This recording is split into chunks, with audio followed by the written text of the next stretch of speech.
There's a moment after everything becomes clear when something unexpected happens. You lose it, not because it's gone, but because something challenged it. You knew what you saw. You knew what you wanted to say. You knew who you were in that moment. And then you adjusted. You softened it, reframed it, held it back, and afterward you thought, why didn't I just stay there? That's what we're going to talk about today. Welcome back to your Passion, Purpose, and Personal Brand. I'm Lisa McGuire, Strategic Identity Advisor, and this is part of the Identity Evolution series. If you've been following this series, you know we've been walking through a progression, not just of ideas, but of identity. And if you've been enjoying this series, if you've been finding yourself somewhere inside these conversations, make sure you're subscribed, because this isn't a one-off idea.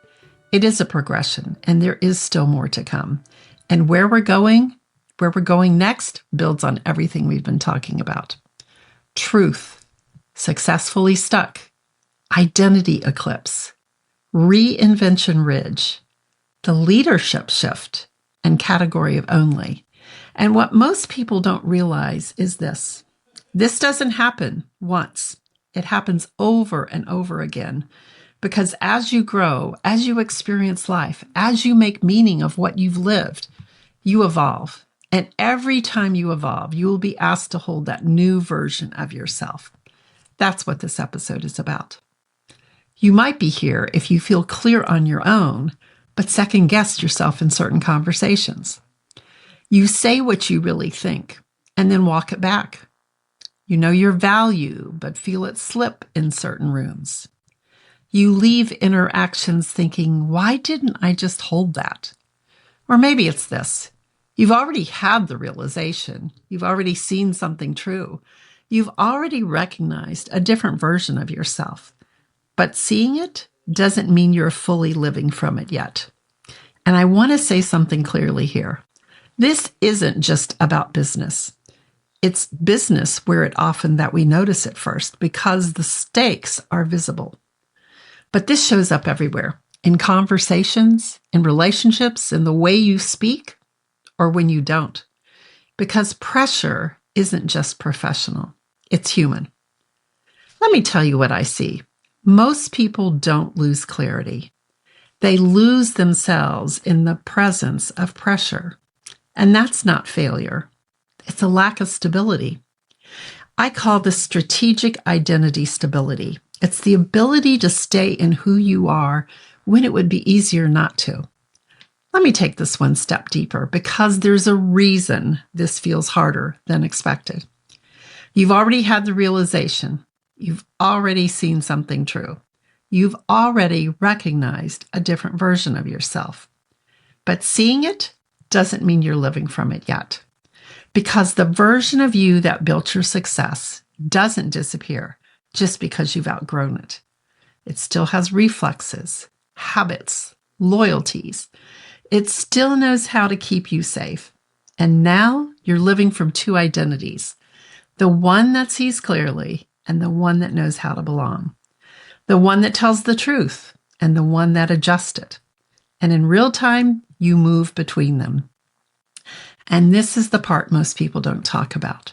You are exhausted because you are trying to live from two identities at once. Not just working hard, holding two internal operating systems. One built around proving, performing, managing perception, and staying safe. And one built around truth, clarity, presence, and ownership. And every room requires you to choose. And when you don't fully choose, you toggle. And that constant switching is what creates exhaustion. The hardest part is not discovering who you are. It's surviving the season where you know who you are, but you still keep reaching for the version of you that once kept you safe. Clarity doesn't override conditioning. It reveals it.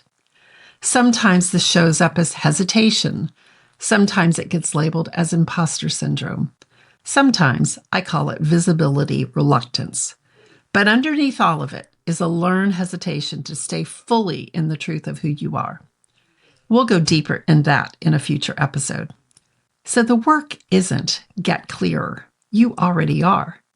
The work is, can you stay with yourself when it would be easier to go back? Exhaustion is often the cost of trying to stay loyal to an identity you've already outgrown. I've seen this in myself too.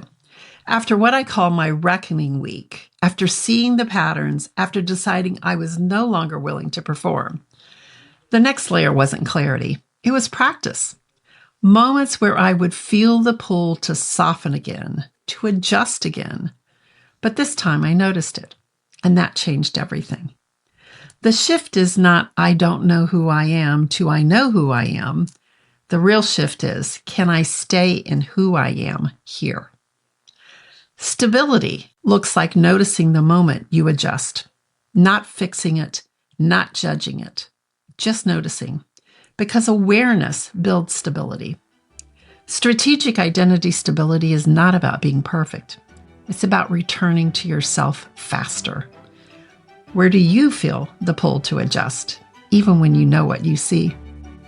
What would it look like to hold that just a little longer next time?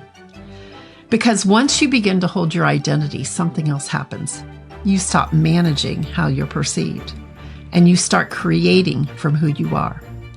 That's where we're going next. This is the part most people skip. They want clarity, they want direction, they want the next step. But this is what makes it real. Holding it until it becomes who you are. Until next time, stay with what you see, because that's where your authority lives. Thanks so much for joining me today, and I'll see you here next time.